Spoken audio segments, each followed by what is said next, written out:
En mi cumpleaños número 68, mientras el sol de la mañana se filtraba por las cortinas de nuestra sala, un golpe seco en la puerta rompió la tranquilidad del día. Paloma, mi esposa, se levantó del sofá donde bordaba una servilleta y caminó hacia la entrada. Yo permanecí en mi sillón favorito, saboreando el café que ella me había preparado con tanto cariño, como cada mañana durante los últimos 40 años de matrimonio. El cartero tenía un paquete en sus manos, una caja rectangular envuelta en papel marrón, con mi nombre escrito en letras grandes y descuidadas. No esperaba nada especial, tal vez algún regalo tardío de algún familiar distante o alguna compra que Paloma había hecho por internet y se había olvidado de mencionar. Paloma tomó el paquete y cerró la puerta. Cuando se dio la vuelta para caminar hacia mí, su rostro cambió completamente. Sus ojos se abrieron de par en par, como si hubiera visto algo terrorífico. Sus manos comenzaron a temblar ligeramente mientras sostenía la caja, y pude notar cómo su respiración se había vuelto irregular. Se quedó paralizada en el pasillo, mirando fijamente el paquete como si fuera una bomba a punto de explotar. Había algo en su expresión que nunca había visto antes, una mezcla de horror y reconocimiento que me heló la sangre. Paloma, ¿qué pasa?, le pregunté mientras me levantaba lentamente de mi sillón. Mis rodillas crujieron con el movimiento, recordándome una vez más mi edad. Ella no respondió inmediatamente. Solo siguió mirando la caja con esa expresión de terror congelada en su rostro. Caminé hacia ella, preocupado por su reacción tan extraña. ¿Es algún regalo de cumpleaños? ¿De quién es?, insistí, tratando de sonar casual, pero su comportamiento me estaba poniendo nervioso. Finalmente, Paloma levantó la vista hacia mí, y pude ver lágrimas comenzando a formarse en sus ojos. Alberto, susurró con voz temblorosa, no lo toques. Su voz apenas era audible, como si tuviera miedo de que alguien más pudiera escucharla. ¿No lo toques? ¿Por qué no?, le pregunté confundido, acercándome más a ella. La caja no parecía nada del otro mundo desde donde yo estaba, solo un paquete común envuelto en papel marrón. Pero la reacción de Paloma me estaba inquietando profundamente. ¿No te das cuenta?, me preguntó con un hilo de voz, sus ojos saltando nerviosamente entre la caja y mi rostro. Sus palabras me golpearon como un puñetazo en el estómago. Había algo en su tono que me decía que este no era un regalo normal, que había algo terriblemente malo con ese paquete. Me acerqué más, tratando de ver qué era exactamente lo que había causado esa reacción tan extrema en mi esposa. Fue entonces cuando lo noté. La caja tenía pequeños agujeros perforados en uno de los costados, agujeros que parecían haber sido hechos deliberadamente. Y había algo más, algo que me hizo retroceder instintivamente. Un sonido muy sutil, casi imperceptible, venía del interior del paquete. Era como un raspado ligero, como si algo dentro estuviera moviéndose. Mi corazón comenzó a latir más rápido, y una sensación de peligro inminente se apoderó de mí. El paquete se movió ligeramente en las manos de Paloma, y ella casi lo deja caer del susto. «Dios mío», murmuró, «está vivo». Sus palabras confirmaron mis peores temores. Había algo vivo dentro de esa caja, algo que alguien había enviado deliberadamente a nuestra casa, el día de mi cumpleaños. ¿Quién podría hacer algo así? ¿Y por qué? Las preguntas se agolpaban en mi mente mientras miraba a ese paquete maldito que había transformado lo que debería haber sido un día especial en una pesadilla. En ese momento, mientras Paloma sostenía temblorosa esa caja siniestra y yo permanecía paralizado por la incredulidad, supe que algo terrible estaba a punto de suceder. El sonido del interior se hizo más fuerte, más insistente, como si la criatura dentro supiera que había llegado a su destino. Y yo no tenía la menor idea de qué horror nos esperaba cuando finalmente descubriéramos que había enviado nuestra casa, y quién lo había hecho. 2 semanas antes de ese terrible día de mi cumpleaños, nuestra casa había sido escenario de la peor discusión familiar que habíamos tenido en décadas. María, mi única hija, había llegado acompañada de César, su esposo, con una propuesta que me dejó sin palabras. Recuerdo perfectamente cómo se sentaron en el sofá de la sala, él con esa sonrisa falsa que siempre me había puesto nervioso, y ella con una determinación en los ojos que no reconocía. Era como si mi hija se hubiera convertido en una extraña de la noche a la mañana. «Papá», comenzó María con voz firme, «necesitamos hablar de algo importante. César y yo hemos estado pensando mucho sobre nuestro futuro, sobre el futuro de los niños». Se refería a Mateo y Mónica, mis queridos nietos de 8 y 10 años, que en ese momento estaban en el patio trasero jugando con el perro del vecino. «Hemos decidido que es hora de que nos transfieras la casa, como un adelanto de la herencia, para que podamos hacer las mejoras que necesita y vivir aquí todos juntos como una gran familia». Las palabras salieron de su boca con una naturalidad que me heló la sangre. No era una petición, era una exigencia disfrazada de propuesta familiar. Paloma, que estaba sirviendo café en la cocina, se quedó paralizada con la cafetera en las manos. Pude ver cómo sus nudillos se pusieron blancos de la fuerza con que apretaba el asa.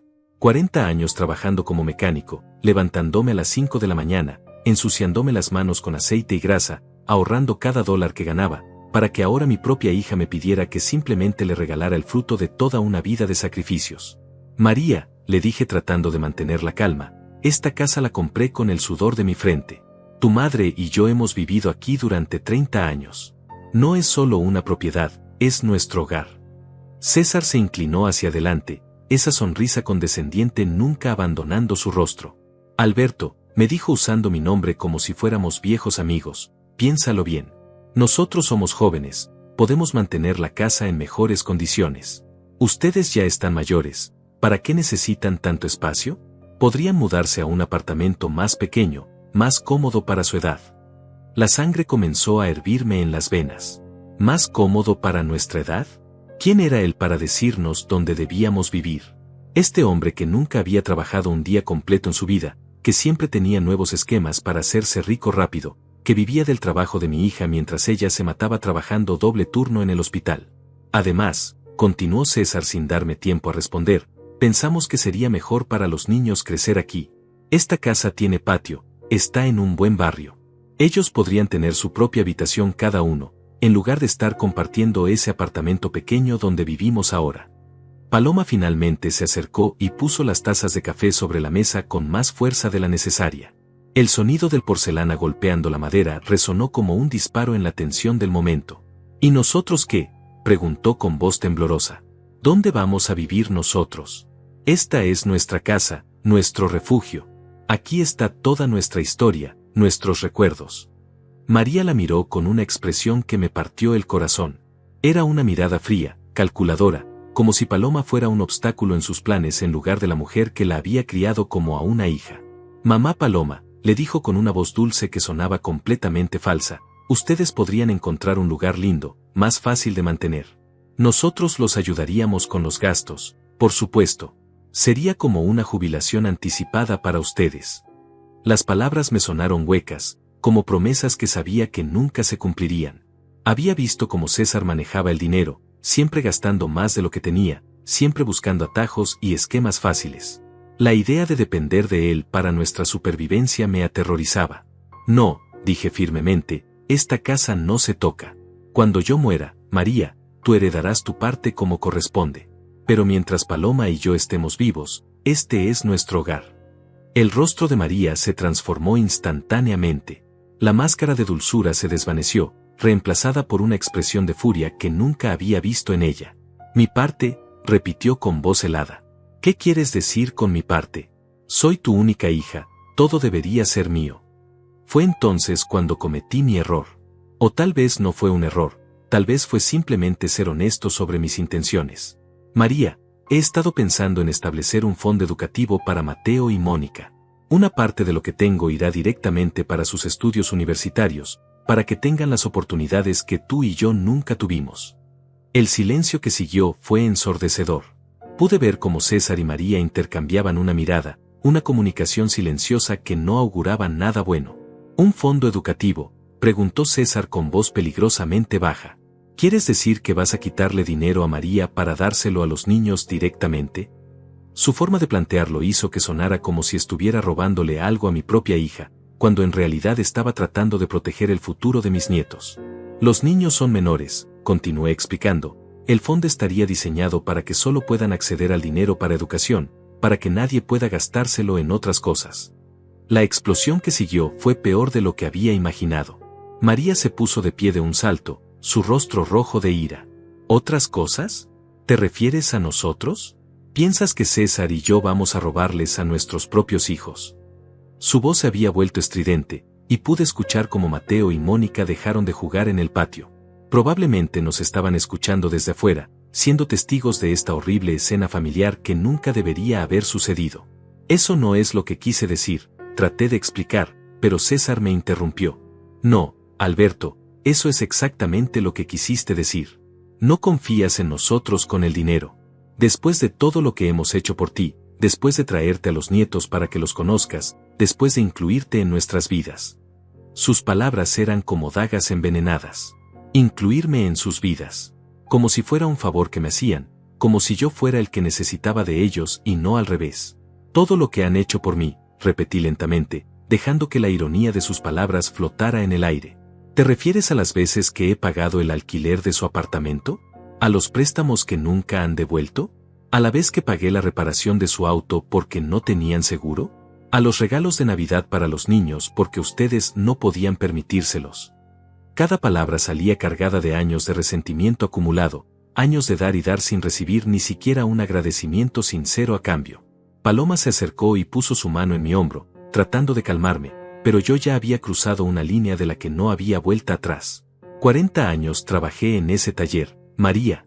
40 años respirando humo de soldadura, lastimándome la espalda cargando motores, para construir algo para nuestra familia. Y ahora vienes aquí, con él, señalé a César con desprecio, exigiéndome que les regale todo como si me lo debieran. María se dirigió hacia la puerta, arrastrando a César con ella. Está bien, papá. Ya entendí. Prefieres a unos nietos que apenas ves 2 veces al mes antes que a tu propia hija que ha estado contigo toda la vida. Sus palabras me dolieron más de lo que quería admitir, porque tenían una pizca de verdad. Pero no era que los prefiriera, era que quería protegerlos de repetir los errores que estaba viendo en sus padres. Si esa es tu decisión, continuó María desde el umbral de la puerta, entonces no esperes volver a vernos. Y definitivamente no esperes volver a ver a Mateo y Mónica. No voy a permitir que mis hijos crezcan pensando que su abuelo no confía en su madre. La amenaza colgó en el aire como una sentencia de muerte. Mis nietos, los únicos rayos de luz en mis años dorados, usados como armas en esta guerra familiar que nunca había querido pelear.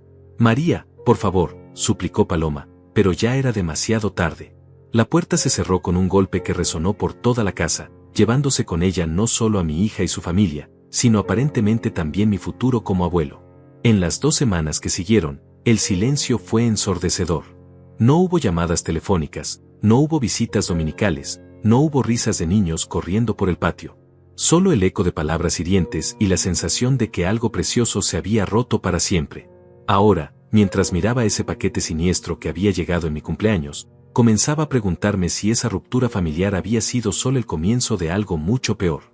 Los días que siguieron a esa terrible confrontación se sintieron como los más largos de mi vida. La casa, que antes resonaba con las risas de Mateo y Mónica cada domingo, ahora se había convertido en un mausoleo de silencio. Paloma y yo nos movíamos como fantasmas por los pasillos, evitando hablar del elefante en la habitación, pero ambos sabíamos que algo fundamental había cambiado para siempre en nuestra familia. Cada vez que sonaba el teléfono, mi corazón saltaba con la esperanza de que fuera María llamando para disculparse, pero invariablemente eran vendedores telefónicos o llamadas equivocadas. Durante esas 2 semanas de silencio, comencé a reflexionar sobre toda una vida de sacrificios que tal vez habían sido en vano. Recordaba vívidamente el día en que nació María, cuando tenía apenas 23 años y trabajaba turnos dobles en el taller para poder pagar las cuentas del hospital. Paloma había tenido complicaciones durante el parto, y los gastos médicos nos habían dejado endeudados por años. Pero nunca me quejé, nunca dudé que valía la pena cada hora extra, cada dolor de espalda, cada mano cortada por el metal. Recordaba también cuando María cumplió 15 años y quiso una fiesta como la de sus amigas ricas del colegio. Yo sabía que no podíamos permitírnoslo, pero ver la ilusión en sus ojos me partía el corazón. Trabajé 3 trabajos durante 6 meses, incluso los fines de semana, limpiando oficinas después de mis turnos normales en el taller. La fiesta costó más de $3,000, dinero que podríamos haber usado para arreglar el techo que goteaba de nuestra casa, pero ver su sonrisa esa noche hizo que todo valiera la pena. O al menos eso pensé en ese momento. Cuando llegó el momento de su graduación de la escuela secundaria, María quería un vestido verde esmeralda que había visto en una boutique elegante del centro. Costaba $400, más de lo que yo ganaba en una semana en esa época. Paloma me había sugerido que fuéramos a una tienda más económica, pero yo recordaba mi propia graduación, cuando había tenido que usar el traje prestado de mi primo que me quedaba 3 tallas grande. No quería que mi hija pasara por esa humillación.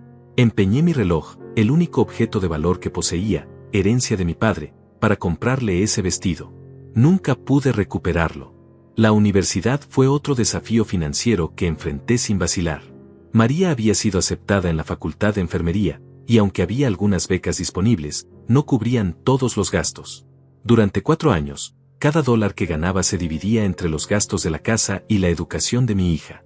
Paloma tuvo que empezar a trabajar limpiando casas para ayudar con los gastos, algo que me dolía profundamente porque siempre había querido ser capaz de mantener a mi familia sin que ella tuviera que trabajar tan duro. Pero tal vez el sacrificio más grande vino cuando María conoció a César en su último año de universidad. Desde el primer momento, algo en ese hombre me puso nervioso. Tenía esa forma de hablar demasiado suave, demasiado convincente, como un vendedor tratando de colocar un producto defectuoso. Pero María estaba enamorada, o al menos eso creía, y yo no quería ser el padre autoritario que arruina la felicidad de su hija. Cuando me pidió dinero prestado para el anillo de compromiso porque César estaba entre trabajos, debería haber visto las señales de alarma. Pero le presté los $500 sin hacer preguntas. La boda fue otro golpe a nuestras finanzas ya precarias. César insistía en que tenía que ser algo especial, pero cuando llegó el momento de pagar, misteriosamente sus inversiones no habían dado los frutos esperados. Una vez más, fui yo quien tuvo que cubrir la mayoría de los gastos. $8,000 por una fiesta de un día, dinero que Paloma y yo habíamos estado ahorrando para finalmente arreglar la casa y tal vez tomarnos esas vacaciones que siempre habíamos postergado. Pero ver a María feliz en su día especial, pensé, no tenía precio. Después de la boda, esperaba que las cosas mejoraran, que César finalmente encontrara estabilidad laboral y que pudieran independizarse financieramente. Pero en lugar de mejorar, las peticiones de ayuda se volvieron más frecuentes y más grandes. Primero fue el depósito para el apartamento porque César había tenido problemas con su crédito. Luego fueron los muebles porque no podían permitirse comprarlos. Después vino el auto cuando el suyo se descompuso y no podían pagar la reparación. Cada vez, María venía con lágrimas en los ojos, explicando cómo era solo temporal, cómo me pagarían tan pronto como las cosas mejoraran.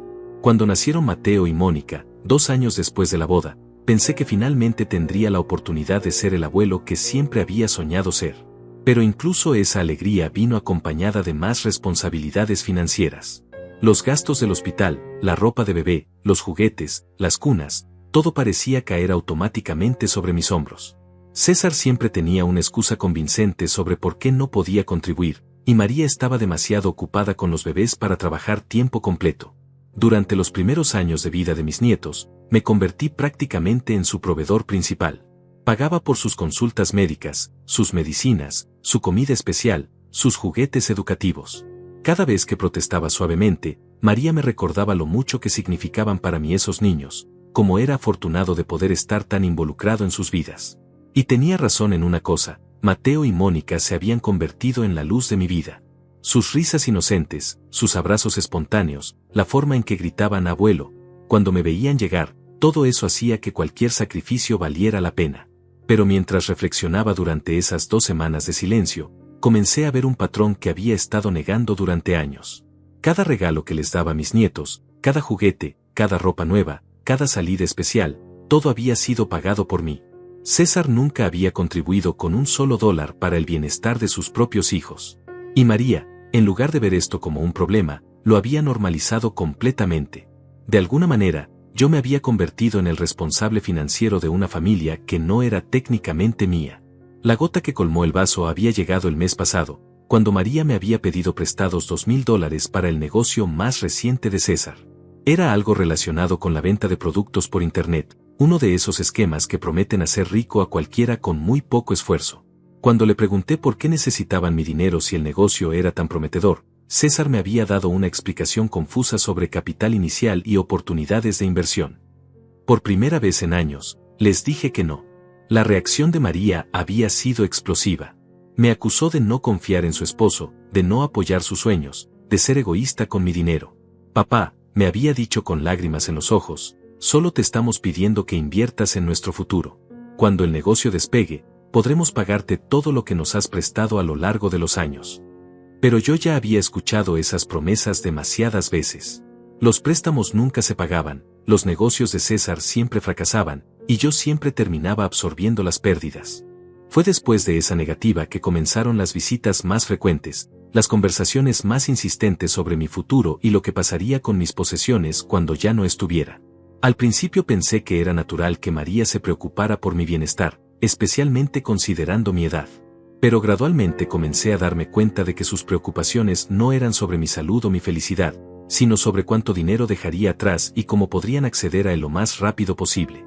La conversación sobre la casa había sido simplemente la culminación de años de manipulación sutil. Durante meses, César había estado haciendo comentarios sobre lo innecesariamente grande que era nuestra casa para 2 personas mayores, sobre lo costoso que debía ser mantenerla, sobre lo conveniente que sería para todos si ellos vivieran allí para ayudarnos con el mantenimiento. Había sido una campaña gradual para hacernos sentir como si fuéramos una carga, como si necesitáramos su ayuda más de lo que ellos necesitaban la nuestra. Ahora, sentado en mi sillón durante esas tardes silenciosas, me daba cuenta de que había criado a una hija que veía a su padre no como una persona que merecía respeto y cuidado en sus años dorados, sino como una fuente de recursos que estaba tardando demasiado en entregar. La María que había cargado en mis brazos, que había consolado cuando tenía pesadillas, que había aplaudido en cada presentación escolar, esa María parecía haber desaparecido, reemplazada por una extraña que calculaba el valor de mi afecto en dólares y centavos. Y mientras procesaba esta dolorosa realización, no tenía idea de que lo peor estaba por venir, que la manipulación emocional pronto se convertiría en algo mucho más siniestro y peligroso de lo que jamás habría imaginado posible. Regresando a ese momento terrible en mi cumpleaños, mientras Paloma sostenía el paquete con manos temblorosas y yo observaba esos pequeños agujeros perforados en el costado, mi mente se negaba a procesar lo que estaba viendo. El sonido que venía del interior se había vuelto más insistente, como si la criatura dentro hubiera detectado nuestra presencia y estuviera tratando de escapar. Paloma retrocedió lentamente, alejándose de mí, como si el paquete fuera una bomba a punto de explotar. Alberto, susurró con voz apenas audible, tenemos que llamar a alguien. No podemos abrir esto nosotros. Tenía razón, por supuesto, pero parte de mí necesitaba saber qué había dentro de esa caja maldita. ¿Quién podría enviar algo así? ¿Y por qué? Las preguntas se agolpaban en mi mente mientras observaba cómo mi esposa luchaba por mantener la compostura. En 40 años de matrimonio, nunca la había visto tan asustada. Con manos temblorosas, tomé mi teléfono y marqué el número de emergencias. 911, ¿cuál es su emergencia?, respondió una voz profesional al otro lado de la línea. Mi nombre es Alberto, vivo en el 1247 de la calle Maple.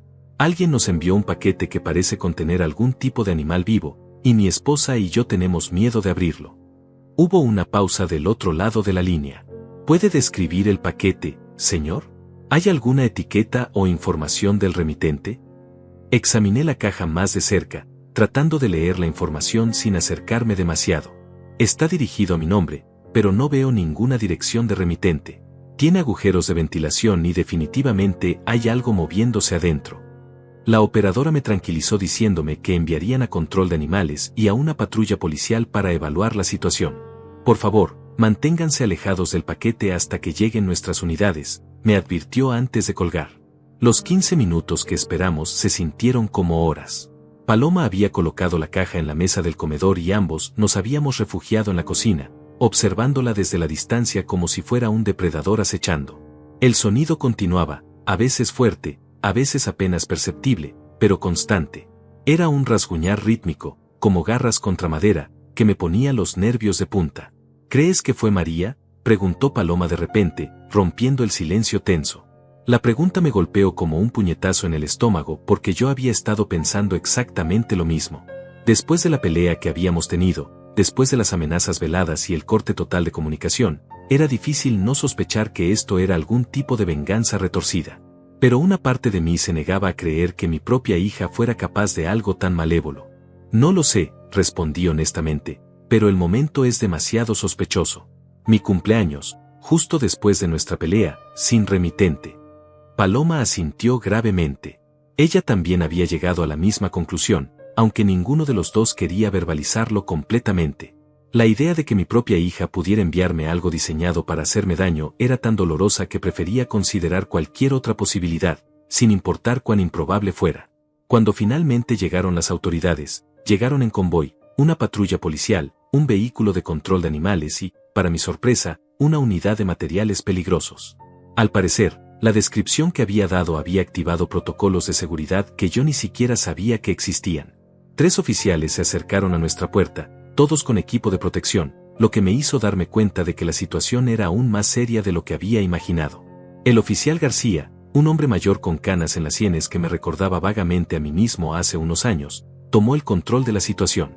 Señor Alberto, vamos a examinar el paquete con equipo especializado antes de determinar cómo proceder. Por favor, manténganse en la cocina hasta que hayamos evaluado la situación. Su tono era profesional pero tranquilizador, y por primera vez desde que había llegado esa caja maldita, comencé a sentir que tal vez estaríamos bien. El especialista en control de animales, una mujer joven llamada Dr. Sandra Mendoza, se acercó a la mesa con un detector portátil que emitía pequeños pitidos mientras escaneaba el paquete. Definitivamente hay actividad biológica, confirmó, pero necesitamos determinar qué tipo de animal estamos enfrentando antes de proceder. Sus palabras me tranquilizaron a medias, al menos sabíamos que no era una bomba, pero la perspectiva de enfrentar un animal desconocido no era mucho mejor. ¿Tienen alguna idea de quién podría haber enviado esto?, preguntó el oficial García mientras tomaba notas en su libreta. La pregunta que había estado temiendo llegó inevitablemente, y sabía que tendría que ser honesto sobre la situación familiar, sin importar cuán vergonzoso fuera admitir que sospechaba de mi propia hija. Tuvimos una discusión seria con mi hija y su esposo hace 2 semanas, expliqué con reluctancia. Desde entonces no hemos tenido contacto. El momento de este paquete es muy sospechoso.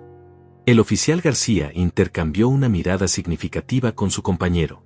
Era obvio que habían visto casos similares antes, situaciones donde los conflictos familiares escalaban a actos de venganza o intimidación.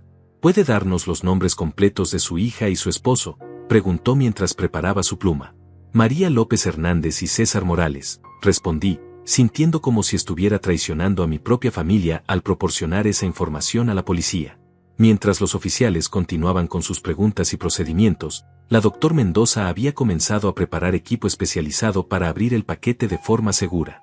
Tenía una caja de contención transparente, guantes gruesos de cuero que llegaban hasta los codos, y lo que parecía ser una red de malla fina.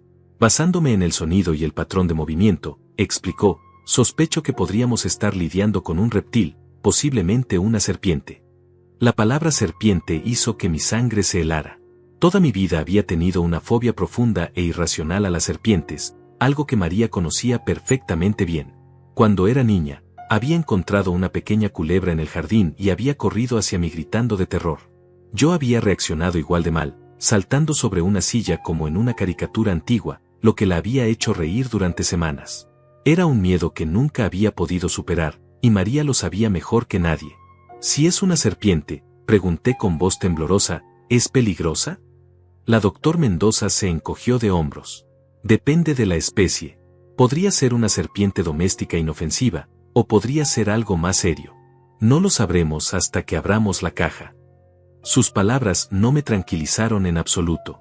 La idea de que alguien hubiera puesto deliberadamente una serpiente en mi casa, conociendo mi fobia, era tan cruel y personal que me hizo sentir físicamente enfermo. Con todos observando desde una distancia segura, la Dr. Mendoza comenzó el proceso de abrir el paquete. Primero cortó cuidadosamente la cinta adhesiva, luego levantó lentamente una esquina del papel. El sonido del interior se intensificó inmediatamente, como si la criatura supiera que su prisión estaba siendo abierta. Definitivamente es una serpiente, confirmó la Dr. Mendoza, y una grande. Cuando finalmente removió completamente el papel y abrió la caja de cartón, el contenido me hizo retroceder instintivamente hasta el rincón más alejado de la cocina. Era una serpiente de cascabel, enrollada y claramente agitada, con sus característicos anillos en la cola vibrando amenazadoramente.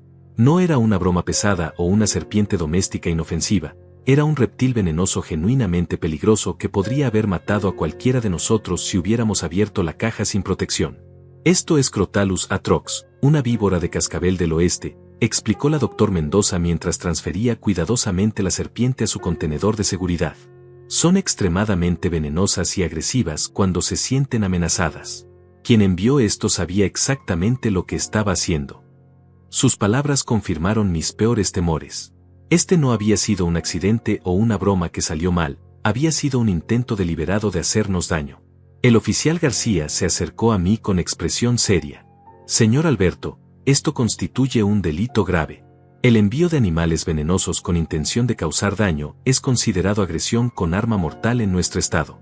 Vamos a necesitar abrir una investigación formal. La realidad de la situación finalmente me golpeó completamente. Mi propia hija, la niña que había criado con tanto amor y sacrificio, aparentemente había tratado de lastimarnos, posiblemente de matarnos, usando mi mayor fobia como arma. Mientras los oficiales recogían evidencia y llenaban formularios, me senté en mi sillón favorito sintiendo como si mi mundo entero se hubiera desmoronado en el transcurso de una hora. La serpiente había sido removida, el peligro inmediato había pasado, pero el daño emocional era devastador. Ya no se trataba solo de una disputa familiar sobre dinero y propiedades, ahora estábamos hablando de un acto criminal que podría haber resultado en nuestra muerte. La investigación que siguió fue como vivir una pesadilla en cámara lenta. Durante los siguientes 3 días, nuestra casa se convirtió en el centro de una investigación criminal activa. Detectives, técnicos forenses, especialistas en vida silvestre, todos desfilaron por nuestro hogar, tomando fotografías, recolectando evidencia, haciendo preguntas que me partían el corazón porque todas apuntaban hacia la misma conclusión inevitable. Alguien cercano a nosotros había tratado de hacernos daño. El detective principal asignado al caso, el detective Ramírez, era un hombre meticuloso que no dejaba nada al azar. Me explicó que el envío de animales venenosos a través del correo postal era un delito federal, además de constituir intento de agresión con arma mortal a nivel estatal. La serpiente de cascabel que encontramos en su paquete, me explicó mientras tomaba notas, no es nativa de esta área. Alguien tuvo que obtenerla específicamente, probablemente a través de canales ilegales, y luego modificar una caja para crear un sistema de ventilación adecuado. Esto no fue un acto impulsivo, fue premeditado. Sus palabras me helaron la sangre. Imaginé a alguien planificando meticulosamente este ataque, investigando dónde conseguir una serpiente venenosa, diseñando la caja, calculando el momento perfecto para enviárnosla. El nivel de malicia requería no solo intención de hacer daño, sino también conocimiento íntimo de mis miedos más profundos. Solo unas pocas personas en el mundo sabían sobre mi fobia extrema a las serpientes, y María estaba en la parte superior de esa lista muy corta. Detective, le pregunté con voz temblorosa, ¿qué tan fácil es rastrear algo así? El detective Ramírez me dio una sonrisa que no llegó a sus ojos. Más fácil de lo que la mayoría de la gente piensa. Las serpientes venenosas están altamente reguladas. Hay muy pocos vendedores legítimos, y todos mantienen registros detallados. Además, el paquete en sí mismo puede proporcionar pistas, huellas dactilares, ADN, fibras, tinta de impresora. Y luego está el método de pago. Resultó que tenían razón sobre qué tan fácil sería rastrear el origen del paquete. Al día siguiente, el detective Ramírez me llamó con noticias que confirmaron mis peores sospechas. Señor Alberto, hemos rastreado la compra de la serpiente. Fue adquirida hace 5 días en una tienda de reptiles a 2 horas de aquí. El comprador pagó en efectivo, pero tuvimos suerte. La tienda tiene cámaras de seguridad, y también requieren identificación para la venta de especies venenosas. Mi corazón se hundió cuando continuó. La persona que compró la serpiente se identificó como César Morales, coincidiendo con la descripción que nos dio de su yerno. Tenemos video de él seleccionando específicamente una víbora de cascabel adulta y preguntando sobre la mejor manera de transportarla. Cada palabra era como una puñalada en el pecho. No solo había sido mi familia la responsable, sino que César había sido lo suficientemente estúpido como para usar su verdadera identidad. Pero eso no es todo, continuó el detective. También rastreamos el origen del paquete. Fue enviado desde una oficina postal a 3 millas de la dirección donde viven su hija y yerno. Y aquí viene la parte más incriminatoria. El pago del envío se hizo con una tarjeta de débito registrada a nombre de María López Hernández. Tenemos el recibo con su firma. La evidencia era abrumadora e irrefutable. Mi propia hija había financiado y organizado un ataque que podría haberme matado. La realización golpeó como un martillo, dejándome sin aliento.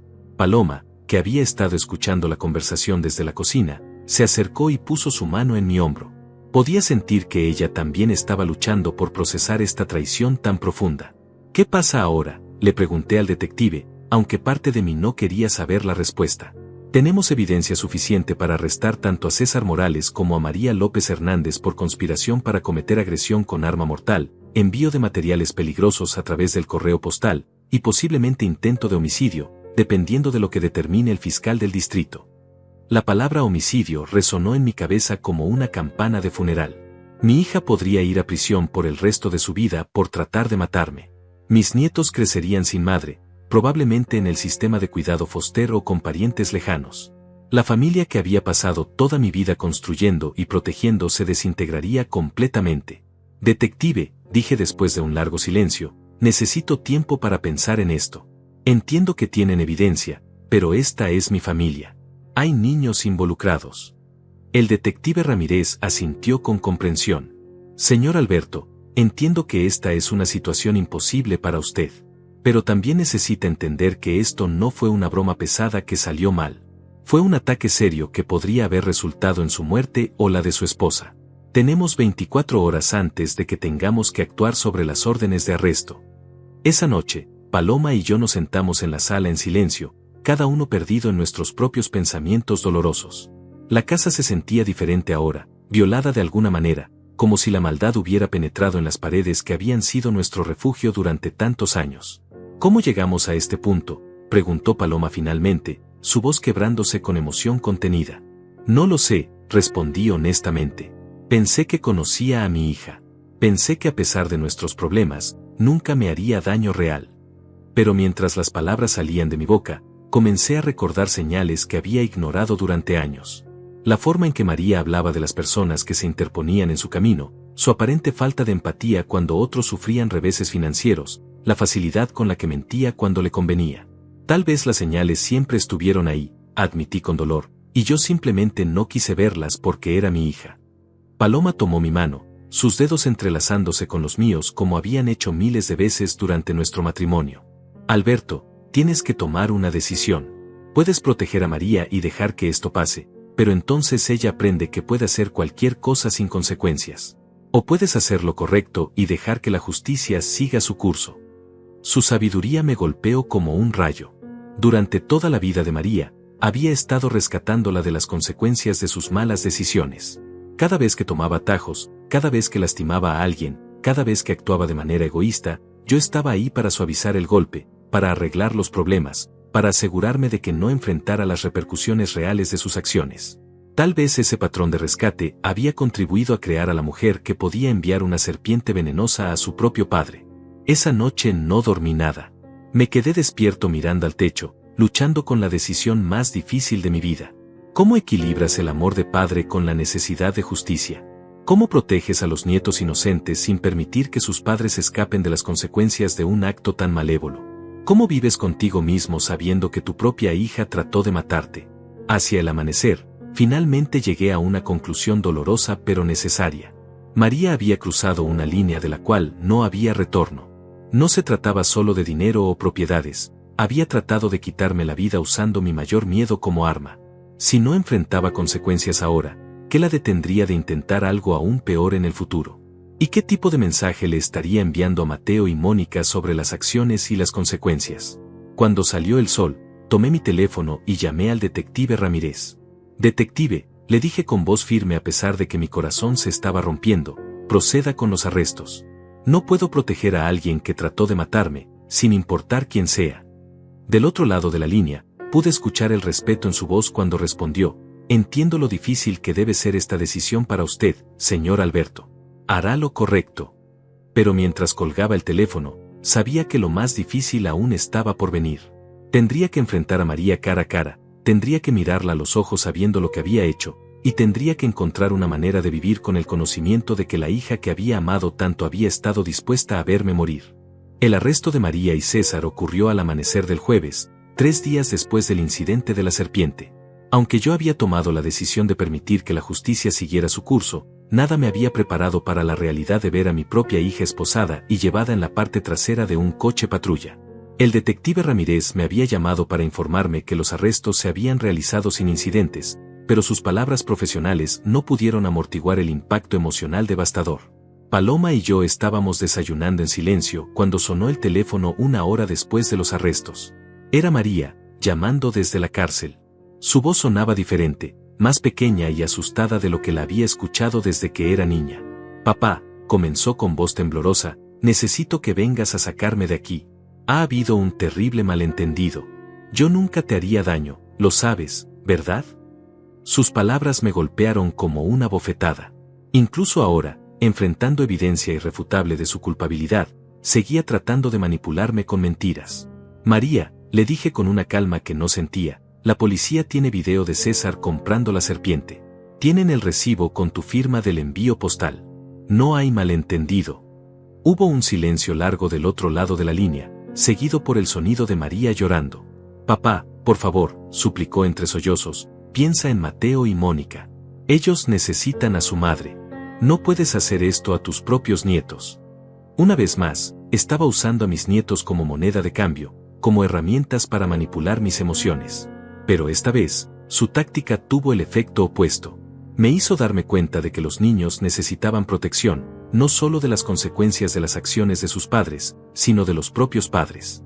María, le dije con voz firme, Mateo y Mónica necesitan crecer aprendiendo que las acciones tienen consecuencias, que lastimar a otros está mal, sin importar las razones que tengas. Si te rescato ahora, ¿qué lección les estoy enseñando? El llanto del otro lado se intensificó, pero por primera vez en años, no sentí la compulsión automática de ceder a sus lágrimas. Después de colgar, supe que tenía que tomar medidas adicionales para protegerme y proteger a Paloma. María había demostrado que estaba dispuesta a llegar a extremos peligrosos cuando no conseguía lo que quería. ¿Qué la detendría de intentar algo similar cuando saliera bajo fianza? Tomé mi teléfono y llamé a mi banco. Buenos días, soy Alberto Hernández. Necesito cerrar inmediatamente todas las transferencias automáticas y depósitos que van a la cuenta de María López Hernández. La representante del banco me guió a través del proceso, y en 15 minutos, había cortado todos los lazos financieros que me conectaban con mi hija. Los $500 mensuales que le enviaba automáticamente, el acceso de emergencia a mi cuenta de ahorros que le había dado años atrás, todo fue cancelado. Luego llamé a la compañía de mi tarjeta de crédito. María tenía una tarjeta suplementaria vinculada a mi cuenta, algo que le había dado durante una de sus crisis financieras pasadas y que nunca había recuperado. Necesito cancelar inmediatamente la tarjeta número 4785 y reportar cualquier actividad reciente como no autorizada, le expliqué al representante. Resultó que había actividad muy reciente, $200 en una tienda de mascotas 3 días antes, exactamente cuando César había comprado la serpiente. La confirmación de que había financiado involuntariamente mi propio ataque me llenó de una ira fría y determinada. María no solo había tratado de matarme, sino que había usado mi propio dinero para hacerlo. Era una traición tan profunda y calculadora que me hizo cuestionar si realmente había conocido a mi hija alguna vez. Mi siguiente llamada fue al abogado de la familia, el señor Harrison, quien había manejado nuestros asuntos legales durante años. Señor Harrison, necesito hacer cambios inmediatos a mi testamento. Quiero eliminar completamente a María López Hernández como beneficiaria y establecer un fideicomiso educativo para mis nietos, Mateo y Mónica Morales, que sea inaccesible para sus padres. Su voz mostró sorpresa, pero como el profesional que era, no hizo preguntas sobre mis motivaciones. Además, continué, quiero establecer que Paloma sea la única albacea de mi patrimonio, con instrucciones específicas de que María no tenga acceso a ningún aspecto de mis bienes, propiedades o decisiones médicas. El abogado me aseguró que podríamos reunirnos esa tarde para firmar los documentos necesarios. Por primera vez en días, sentí que estaba tomando el control de mi vida en lugar de ser víctima de las circunstancias. Esa tarde, mientras firmaba los papeles en la oficina del señor Harrison, sentí una extraña mezcla de tristeza y alivio. Estaba cortando legal y financieramente a mi única hija, pero también me estaba liberando de años de manipulación y abuso emocional. Los fondos educativos para sus nietos, explicó el abogado, estarán disponibles solo para gastos educativos verificados, matrícula, libros, alojamiento en dormitorios universitarios. Ningún padre o tutor podrá acceder al dinero para otros propósitos. Cuando llegué a casa, encontré a Paloma preparando la cena como si fuera un día normal, pero pude ver la tensión en sus hombros, la forma forzada en que se movía por la cocina. ¿Cómo te sientes?, me preguntó sin darse la vuelta. Como si acabara de despertar de una pesadilla de 20 años, respondí honestamente. Pero también aliviado. Por primera vez en décadas, no tengo que preguntarme cuándo llegará la próxima crisis financiera de María. Esa noche, mientras cenábamos en silencio, el teléfono sonó repetidamente. Era César, llamando desde la cárcel, pero dejé que fuera al buzón de voz. Sus mensajes eran una mezcla de amenazas veladas y súplicas desesperadas. En uno, me gritaba sobre cómo esto destruiría a los niños. En otro, prometía que me pagaría todo el dinero que les había prestado si retiraba los cargos. En el último, su verdadera naturaleza salió a la superficie, me acusó de ser un viejo egoísta que estaba arruinando la vida de sus nietos por orgullo. ¿Vas a responder?, preguntó Paloma cuando el teléfono finalmente dejó de sonar. No, respondí con firmeza. Es hora de que aprendan que ya no pueden manipularme con lágrimas, amenazas o chantaje emocional. Era una posición que nunca había tomado antes en mi vida, pero que se sentía sorprendentemente liberadora. Al día siguiente, María fue liberada bajo fianza, pagada aparentemente por los padres de César. No me sorprendió, durante años había notado cómo la familia de César siempre aparecía con dinero cuando era necesario, a pesar de que él nunca parecía tener trabajo estable. Sospechaba que financiaban sus esquemas y estilo de vida, lo que explicaba por qué siempre se sentía con derecho a más de lo que tenía. Menos de una hora después de su liberación, María estaba en mi puerta. Pero esta vez, en lugar de las lágrimas y súplicas que esperaba, llegó con una furia que nunca había visto en ella. Sus ojos ardían con resentimiento y rabia, y cuando habló, su voz tenía un tono venenoso que me hizo retroceder instintivamente.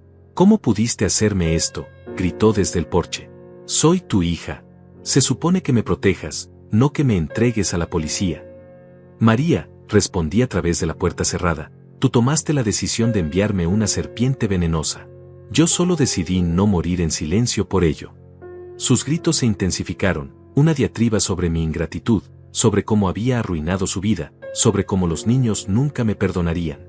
Pero sus palabras ya no tenían poder sobre mí. Había cruzado la línea de víctima a superviviente, y no había vuelta atrás. Cuando finalmente se fue, amenazando con demandas y venganza, me senté en mi sillón favorito y, por primera vez en semanas, sentí paz. La tormenta aún no había terminado, pero ya no estaba siendo arrastrado por ella. Había tomado el control de mi vida, y sin importar lo que viniera después, sabía que había hecho lo correcto. Los días que siguieron al confrontamiento en mi puerta fueron de una calma engañosa. María había desaparecido de nuestras vidas tan abruptamente como había aparecido con su furia, pero yo sabía que esto era solo el ojo del huracán.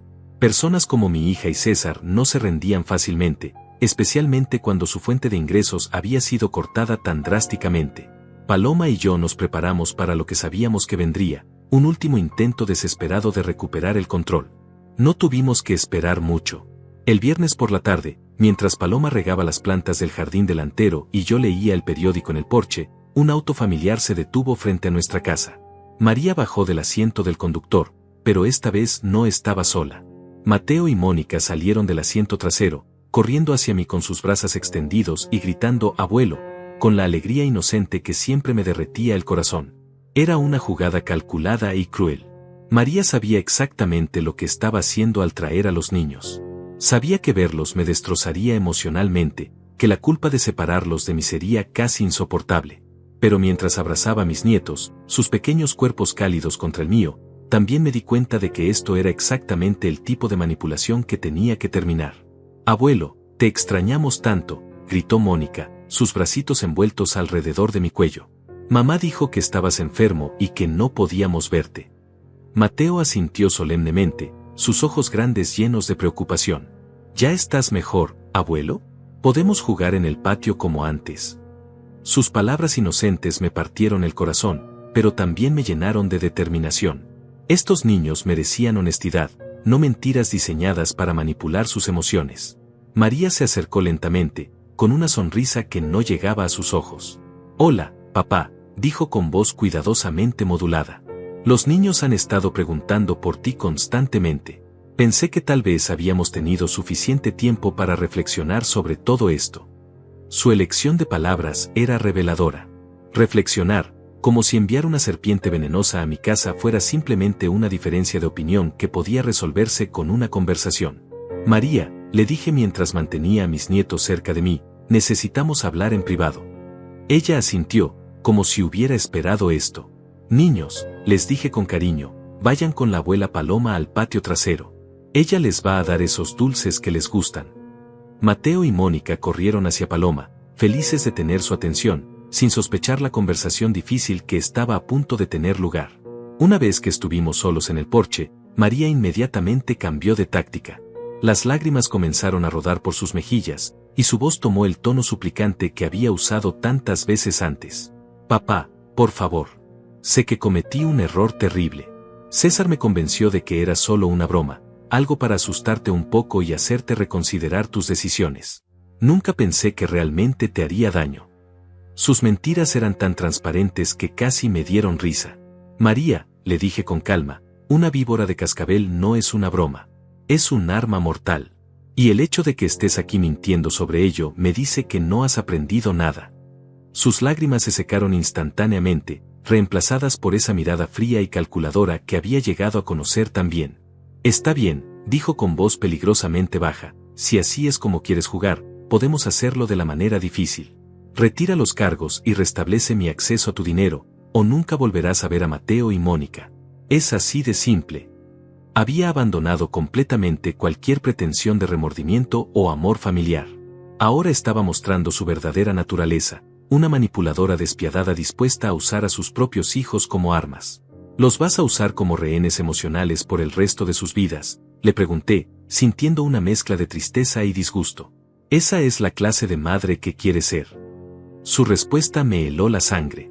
Seré la clase de madre que necesito ser para proteger el futuro de mis hijos. Y ese futuro incluye la herencia que les pertenece por derecho. En ese momento, me di cuenta de que María veía a sus propios hijos no como seres humanos con necesidades emocionales, sino como inversiones que podrían garantizar su seguridad financiera futura. Era una revelación tan perturbadora que me hizo cuestionar cada decisión que había tomado como padre.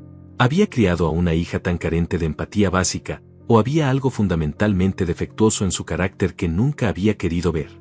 María, le dije con una firmeza que sorprendió a ambos, si usas a tus hijos como moneda de cambio, tal vez es mejor que ellos no crezcan viéndote hacer eso. Mis palabras la golpearon como una bofetada física. Sus ojos se abrieron de par en par, y por un momento, vi algo que podría haber sido shock genuino de que finalmente le hubiera plantado cara. No puedes decir eso, susurró, su voz temblando con rabia contenida. No puedes elegir a unos nietos sobre tu propia hija. Pero yo ya había tomado mi decisión. No estoy eligiendo a nadie sobre nadie, respondí. Estoy eligiendo la honestidad sobre la manipulación, la seguridad sobre el chantaje, y el amor real sobre el control tóxico. César había estado esperando en el auto, pero aparentemente había decidido que era hora de intervenir. Se acercó al porche con esa sonrisa falsa que siempre me había puesto nervioso, pero esta vez había algo diferente en sus ojos. Era más desesperado, más peligroso. Alberto, dijo usando mi nombre como si fuéramos viejos amigos, creo que estás malinterpretando la situación. María y yo hemos estado hablando, y estamos dispuestos a hacer un trato. ¿Qué clase de trato?, pregunté, aunque ya sabía que no me iba a gustar la respuesta. Retiras los cargos criminales, nos devuelves el acceso al dinero, y nos das la casa como originalmente planeamos. A cambio, te permitimos ver a los nietos una vez al mes, bajo supervisión, por supuesto. Su propuesta era tan audaz y ofensiva que por un momento me quedé sin palabras. Bajo supervisión, repetí lentamente. Para asegurarse de que no les diga la verdad sobre lo que su madre trató de hacerme. César se encogió de hombros como si fuera un detalle menor. Los niños no necesitan estar expuestos a negatividad innecesaria. Necesitan estabilidad, y esa estabilidad viene de saber que su familia está unida y bien cuidada financieramente. Fue en ese momento que finalmente entendí completamente la profundidad de su corrupción moral. No se trataba solo de dinero o propiedades, se trataba de control total sobre cada aspecto de las vidas de esos niños, incluyendo su relación conmigo. Querían convertirme en un extraño en las vidas de mis propios nietos, alguien que solo podía verlos cuando ellos lo permitieran y bajo sus términos. No, dije con una finalidad que los sorprendió a ambos. No voy a ser chantajeado para ser víctima de abuso. Los cargos criminales se mantienen. El testamento permanece como está. Y si realmente amas a esos niños, encontrarás una manera de explicarles por qué su madre tomó las decisiones que tomó sin convertirme en el villano de la historia. María y César intercambiaron una mirada que me dijo todo lo que necesitaba saber. Habían venido esperando que se diera, esperando que mi amor por mis nietos me hiciera sacrificar mi dignidad y seguridad una vez más. Cuando se dieron cuenta de que eso no iba a suceder, su máscara de civilidad finalmente se desplomó por completo. Esto no ha terminado, dijo María con voz helada mientras se dirigía hacia el patio trasero para recoger a los niños. No puedes alejarnos para siempre. Pero mientras la veía irse, llevándose a Mateo y Mónica con promesas de helado y nuevos juguetes, supe que había ganado algo más importante que una batalla familiar. Había recuperado mi autorrespeto. Los días que siguieron a esa confrontación final fueron de una extraña tranquilidad mezclada con una profunda melancolía. Por primera vez en años, nuestro teléfono no sonaba constantemente con peticiones de dinero, emergencias fabricadas o drama familiar. Paloma y yo pudimos sentarnos a desayunar sin preguntarnos qué nueva crisis tendríamos que resolver antes del mediodía. Era liberador, pero también doloroso, porque significaba que mis nietos habían desaparecido de nuestras vidas junto con sus padres. Una semana después del ultimátum fallido de María, recibí una llamada del detective Ramírez con noticias que me tranquilizaron y me preocuparon a la vez. Señor Alberto, pensé que debería saber que su yerno, César Morales, ha estado tratando de contactar a conocidos para conseguir dinero para un abogado mejor. Al parecer, el defensor público no está dispuesto a argumentar que enviar una serpiente venenosa fue una broma que salió mal. La información me confirmó lo que ya sabía. César y María estaban desesperados, y la gente desesperada a menudo tomaba decisiones aún más peligrosas. Detective, le pregunté, ¿debería estar preocupado por mi seguridad? Su respuesta fue medida pero honesta. No tenemos evidencia específica de amenazas adicionales, pero recomiendo precauciones básicas. Mantenga las puertas cerradas, esté consciente de su entorno, y llámenos inmediatamente si nota cualquier comportamiento sospechoso. Esa tarde, mientras Paloma y yo discutíamos estas preocupaciones de seguridad, tomé una decisión que había estado posponiendo. Paloma, le dije, creo que es hora de que visitemos al señor Harrison una vez más. Quiero asegurarme de que los nietos estén completamente protegidos, sin importar lo que pase con el caso criminal. Ella asintió con entendimiento. Ambos sabíamos que María y César eran capaces de hacer cualquier cosa cuando se sintieran acorralados. En la oficina del abogado esa tarde, establecimos un fideicomiso educativo irrevocable para Mateo y Mónica. El dinero estará disponible para gastos educativos únicamente, explicó el señor Harrison, y será administrado por un fideicomisario independiente hasta que cumplan 25 años. Ni los padres ni ningún tutor legal podrán acceder a estos fondos para otros propósitos. Era lo mejor que podía hacer para asegurar el futuro de mis nietos desde la distancia. Además, continué, quiero establecer una cláusula que permita contacto directo con los niños cuando cumplan 18 años, independientemente de las objeciones de sus padres. El abogado levantó una ceja pero anotó la instrucción. Es inusual, admitió, pero legal. Básicamente está creando un camino para que sus nietos lo contacten cuando sean adultos, sin interferencia parental. Esa noche, mientras organizaba viejas fotografías familiares que había decidido digitalizar para el fideicomiso, me topé con una foto que me hizo pausar. Era de la graduación universitaria de María, hace más de 20 años. En la imagen, ella me abrazaba con una sonrisa genuina y radiante, y yo lucía orgulloso y feliz. Los dos parecíamos personas completamente diferentes de quienes éramos ahora. ¿Crees que siempre fue así?, le pregunté a Paloma, mostrándole la fotografía. ¿O realmente cambió en algún punto? Paloma estudió la imagen durante un largo momento antes de responder. Creo que las semillas siempre estuvieron ahí, dijo finalmente. Recuerda cómo reaccionaba cuando era niña si no conseguía exactamente lo que quería. Recuerda los berrinches, la forma en que manipulaba situaciones para evitar consecuencias. Nosotros lo llamábamos ser fuerte de carácter, pero tal vez era algo más. Sus palabras me obligaron a confrontar una verdad dolorosa. Durante años, había excusado el comportamiento problemático de María como fortaleza, determinación o simplemente características de una personalidad fuerte. Había interpretado su falta de empatía como independencia, su manipulación como inteligencia, su egoísmo como ambición. Tal vez, en mi deseo de ser un padre amoroso y comprensivo, había permitido que se desarrollaran rasgos de carácter destructivos. El problema, continué reflexionando en voz alta, es que cada vez que rescaté a María de las consecuencias de sus acciones, le enseñé que sus decisiones no tenían repercusiones reales. Que siempre habría alguien ahí para limpiar sus desastres. Paloma tomó mi mano, sus dedos cálidos contra los míos. Alberto, no puedes culparte por amar a tu hija. Pero tampoco puedes seguir siendo víctima de esa manipulación. 2 semanas después, recibí una llamada inesperada del detective Ramírez que cambió todo el panorama del caso. Señor Alberto, tengo noticias interesantes. César Morales ha decidido cooperar con la fiscalía a cambio de una reducción de cargos. Ha admitido que él compró la serpiente y organizó el envío, pero afirma que fue idea de María y que ella financió toda la operación. La noticia me golpeó como un puñetazo en el estómago. Por un lado, confirmaba lo que ya sabía, que María había sido la arquitecta principal de este ataque contra mí. Por otro lado, significaba que tendría que enfrentar la realidad de que mi propia hija había planificado deliberadamente mi muerte o lesión grave. ¿Qué significa esto para el caso?, pregunté, aunque temía la respuesta. Significa que María enfrentará cargos más serios, posiblemente intento de homicidio en primer grado, mientras que César probablemente se declarará culpable de cargos menores como conspiración y envío de materiales peligrosos. Ella podría estar viendo entre 10 y 20 años de prisión. Las palabras del detective resonaron en mi cabeza. Mi hija podría pasar las próximas 2 décadas en prisión por tratar de matarme. Esa noche, Paloma y yo nos sentamos en nuestro porche, mirando las estrellas como habíamos hecho tantas veces durante nuestros 40 años de matrimonio. ¿Te arrepientes?, me preguntó suavemente, ¿de haberla entregado a la policía? La pregunta me había estado atormentando desde el momento en que tomé esa decisión, pero la respuesta llegó más fácilmente de lo que esperaba. No, respondí con firmeza. Me arrepiento de no haber puesto límites claros hace años. Me arrepiento de haber permitido que el patrón de manipulación y abuso continuara durante tanto tiempo. Pero no me arrepiento de finalmente decir, basta.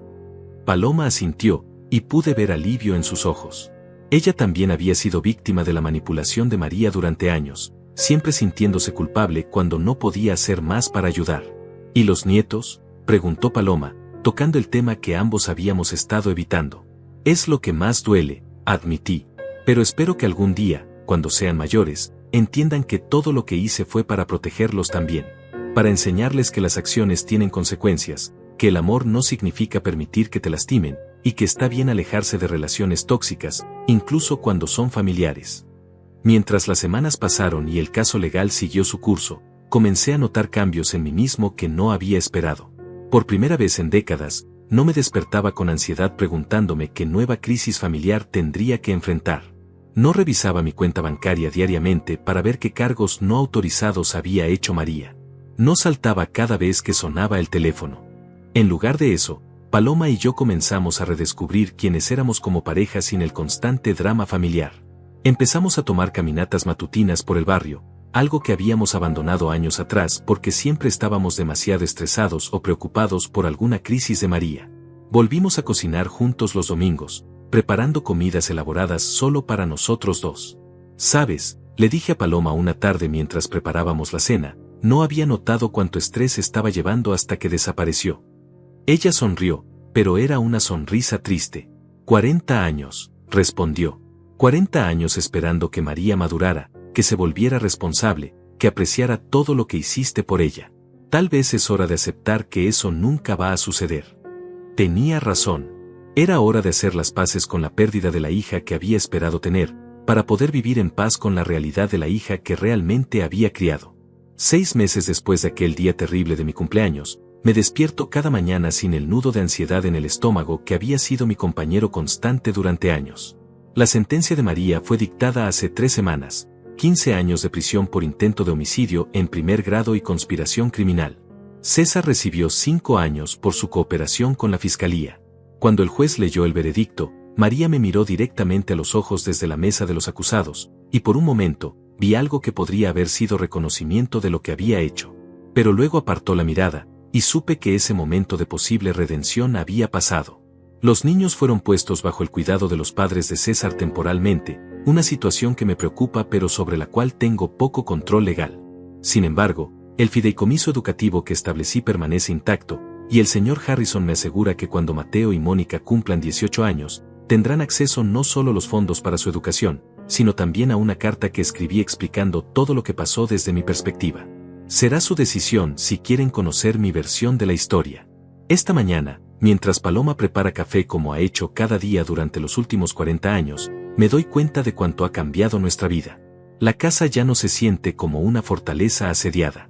Podemos dejar las ventanas abiertas sin preocuparnos por quien podría estar observando. Podemos ir al supermercado sin revisar constantemente nuestras cuentas bancarias para ver si alguien ha hecho cargos no autorizados. Podemos simplemente existir sin estar en constante estado de alerta. ¿Sabes qué es lo más extraño?, le digo a Paloma mientras me sirve mi café en la taza que dice el mejor papá del mundo, un regalo del Día del Padre de hace años que nunca tuve el corazón de descartar. Por primera vez en décadas, siento que realmente puedo planificar para el futuro. no solo reaccionar a la próxima crisis.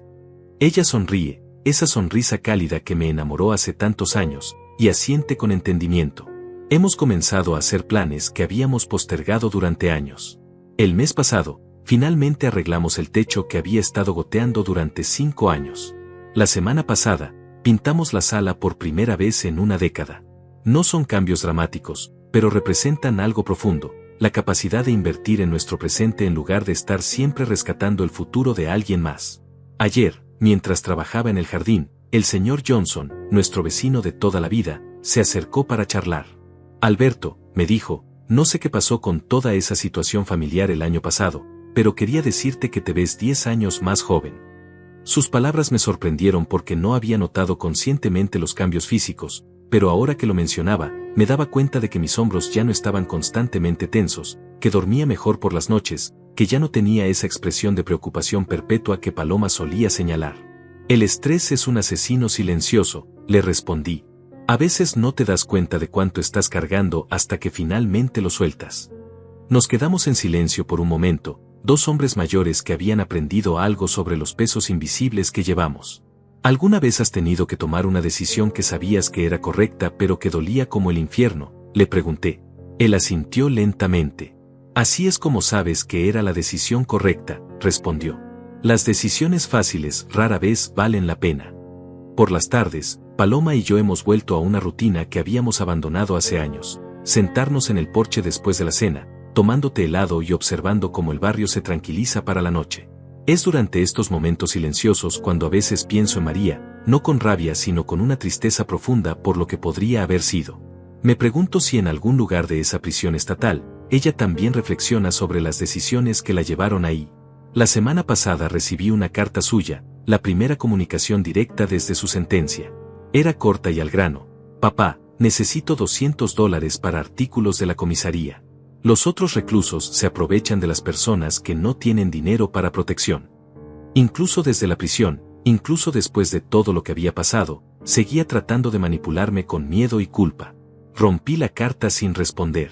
¿Hice lo correcto?, le pregunté a Paloma esa noche, mostrándole los pedazos de la carta. Al no responder, su respuesta fue inmediata y firme. Alberto, María tiene que aprender a navegar las consecuencias de sus decisiones sin que tú la rescates. Eso incluye la vida en prisión. Tenía razón, por supuesto, pero no hacía que fuera más fácil. Hace 2 semanas, comencé algo que nunca pensé que haría, sesiones de terapia con un consejero especializado en trauma familiar. Dr. Patricia Vega me está ayudando a procesar décadas de manipulación emocional y a entender cómo los patrones tóxicos se desarrollaron en nuestra familia. El abuso emocional es insidioso, me explicó durante nuestra tercera sesión. Se desarrolla gradualmente, y las víctimas a menudo no se dan cuenta de que está sucediendo hasta que es demasiado tarde. Una de las cosas más difíciles que he tenido que aceptar es que probablemente contribuía al problema durante años sin darme cuenta. Cada vez que rescaté a María de las consecuencias de sus malas decisiones, le enseñé que sus acciones no tenían repercusiones reales. Cada vez que cedía sus demandas para mantener la paz, le enseñé que la manipulación emocional era efectiva. No fue intencional, pero el impacto fue el mismo. La culpa no te va a servir, me dijo Dr. Vega. Lo que importa es lo que haces con el conocimiento que tienes ahora. Sus palabras resonaron profundamente conmigo. No puedo cambiar los errores del pasado, pero puedo asegurarme de no repetirlos en el futuro. Anoche, mientras revisaba viejas fotografías para el álbum digital que estoy creando para mis nietos, encontré una imagen que me hizo pausar. Era de la primera Navidad de Mateo, cuando tenía apenas 6 meses. En la foto, toda la familia está reunida alrededor del árbol, María sosteniendo a Mateo, César fingiendo interés en los regalos, Paloma y yo radiantes como abuelos nuevos. Todos parecemos felices, como una familia normal celebrando las fiestas. Pero ahora, mirando esa misma imagen con ojos más sabios, puedo ver las señales que ignoré en ese momento. La forma en que María sostiene a Mateo más como un accesorio que como un bebé. La sonrisa forzada de César cuando no está mirando directamente a la cámara. La tensión sutil en mi propia postura, como si ya estuviera cargando un peso invisible. ¿Crees que alguna vez volveré a ver a los nietos?, le pregunté a Paloma mientras guardaba las fotografías. No lo sé, respondió honestamente. Pero sí sé que cuando sean adultos, tendrán acceso a la verdad a través del fideicomiso. Tendrán la oportunidad de hacer sus propias decisiones sobre qué tipo de relación quieren contigo. Era lo mejor que podía esperar, que algún día, Mateo y Mónica tendrían la edad suficiente para entender la diferencia entre el amor tóxico y el amor saludable. Esta mañana, mientras escribo estos pensamientos en mi diario, me doy cuenta de que mi historia no tiene un final de cuento de hadas. No hubo reconciliación dramática ni perdón emotivo. Pero tampoco es una tragedia. Es la historia de un hombre que finalmente aprendió la diferencia entre amar a alguien y permitir que te destruya. Es la historia de elegir la dignidad sobre la desesperación, la verdad sobre la conveniencia. María finalmente consiguió lo que quería. Estoy fuera de su vida. Pero por primera vez, eso no se siente como un castigo. Se siente como una bendición. Porque después de 68 años en este mundo, finalmente he aprendido que alejarse de las relaciones tóxicas no es abandono, es supervivencia. Y por primera vez en décadas, estoy realmente viviendo, no solo sobreviviendo.